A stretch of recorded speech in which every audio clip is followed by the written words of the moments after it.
নমস্কার বন্ধুরা, সকলে কেমন আছো? অনেক দিন পর আবার একটা রেসিপি নিয়ে তোমাদের সঙ্গে চলে এলাম শেয়ার করতে। শীত সেজনা হতে হতেই গরমের শুরু হয়ে গেছে। তো শীতের যে সকল সবজি যেমন শিম, শীষওয়ালা, পালং শাক এগুলো তো আর পাওয়া যাবে না। তাই সেই সকল পাঁচমিশালি একটা সবজি দিয়ে আমি একটা রেসিপি তৈরি করে নিয়েছি, সেটা তোমাদের সঙ্গে শেয়ার করে দিচ্ছি।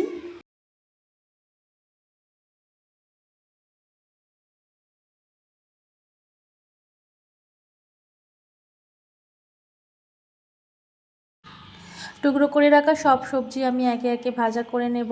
তার জন্য ওভেনে আমি কড়াই বসিয়ে বেশ খানিকটা সরিষার তেল দিয়েছি।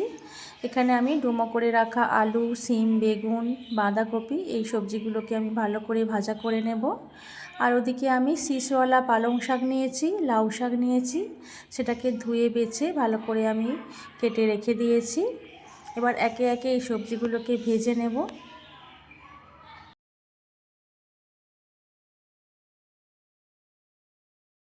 এই পুরো রান্নাটা আমি সরিষার তেলেই করছি। এই রকম পাঁচমিশালি কোনো রেসিপি করলে সরিষার তেল ব্যবহার করাটাই ভালো, এতে স্বাদটা খুব ভালো হয়। এই তো এইভাবে আমি সব সবজিগুলোকে একে একে ভেজে নিচ্ছি। এইভাবে ভালো করে ভেজে নিলে জলটাও খুব কম লাগে আর খুব তাড়াতাড়ি হয়েও যায় রান্নাটা। আমি এইভাবে সব সবজিগুলো ভেজে নিচ্ছি। এগুলো পালং শাকের যে ডাঁটাটা হয় শক্ত গোড়ার দিকে, সেটাও আমি একটু তেল দিয়ে ভেজে নিচ্ছি।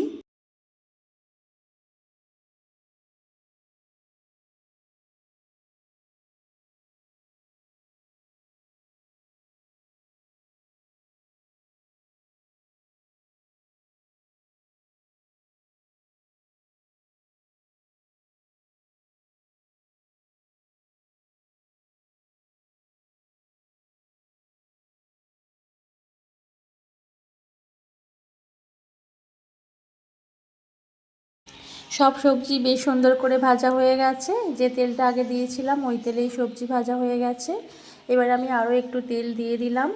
এর সঙ্গে 1 চামচ পাঁচফোড়ন আর 1 চামচ গোটা জিরে দিয়ে দিচ্ছি। 2-3টে শুকনো লঙ্কা আর একটা তেজপাতাকে ছিঁড়ে দিয়ে দিলাম। এবার আমি আদা আর জিরে বেটে রেখেছিলাম, সেটাও এর সঙ্গে বেশ খানিকটা দিয়ে নাড়াচাড়া করে নেব। এবার যে সকল গুঁড়ো মশলা আছে, হলুদ গুঁড়ো, লঙ্কা গুঁড়ো আর স্বাদমতো লবণ দিয়ে দিচ্ছি। ঝালটা তোমরা বুঝে দেবে, তবে এরকম পাঁচমিশালি তরকারি একটু মিষ্টি মিষ্টি ভালো লাগে, তাই খুব বেশি ঝাল আমি দিচ্ছি না। আমি এখানে চিনি ব্যবহার করব না, বাড়িতে অনেকটা আখের গুড় ছিল, আমি এই মিষ্টির জন্য এখানে গুড় ব্যবহার করছি। এরপর এর সঙ্গে আমি সামান্য একটু জল দিয়ে সব মশলা কষিয়ে নিয়ে একে একে সব সবজি দিয়ে দিচ্ছি।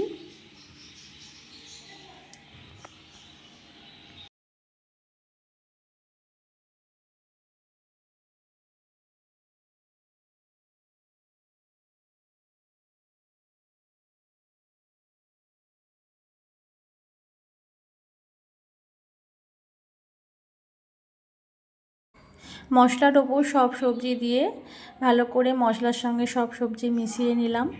এরপর আমি মুগ কড়াইকে 1 রাত ভিজিয়ে রেখেছিলাম, সেটাও দিয়ে দিলাম। মটরশুঁটি দিলাম আর ছোলাকে 2-3 দিন ভিজিয়ে একটু কলা তৈরি করে নিয়েছিলাম, সেটাও এর সঙ্গে দিয়ে দিলাম।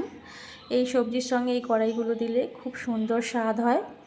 এবার আমি ওপর থেকে বেশ খানিকটা আখের গুড় দিয়ে দিলাম।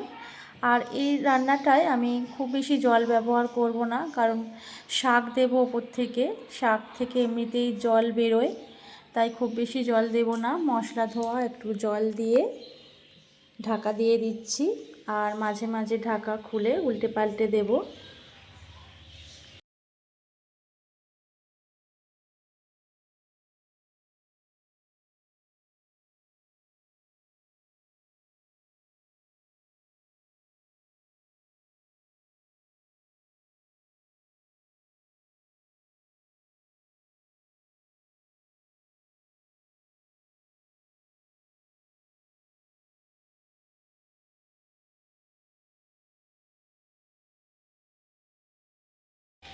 শুধু একটু মশলা ধোয়া জল দিয়েছি, দেখো কতটা জল বেরিয়েছে শাক থেকে। এবার আমি ওপর থেকে বেগুন ভাজা করে রেখেছিলাম সেটা দিয়ে দিলাম। বেগুনটা আগে দিইনি কারণ বেগুন একেবারে শাকের সঙ্গে খুব মিশে যাবে, ঘেঁটে যাবে, তাই ওপর থেকে দিলাম।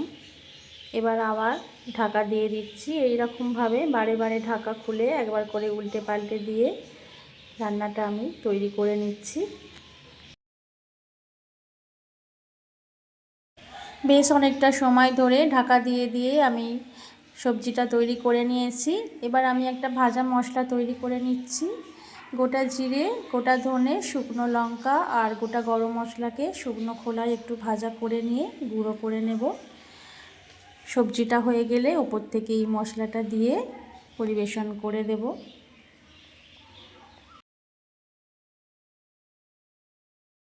খুব বেশিক্ষণ সময় লাগে না এই রেসিপিটা করতে, তোমরা অবশ্যই একবার বাড়িতে ট্রাই করো। রান্নাটা আমার প্রায় হয়ে গেছে। এবার ওপর থেকে গুঁড়ো মশলাটা যে করেছিলাম সেটা দিয়ে দিলাম, দিয়ে এবার প্লেটে আমি পরিবেশন করে দিচ্ছি। এই রেসিপিটা তোমাদের কেমন লেগেছে লাইক, শেয়ার আর কমেন্ট করে অবশ্যই জানিও। আমার পাশে থেকেও আমার চ্যানেলটিকে এগিয়ে নিয়ে যেতে সাহায্য করো। সকলে অনেক অনেক ভালো থেকো, সুস্থ থেকো এবং সুন্দর থেকো।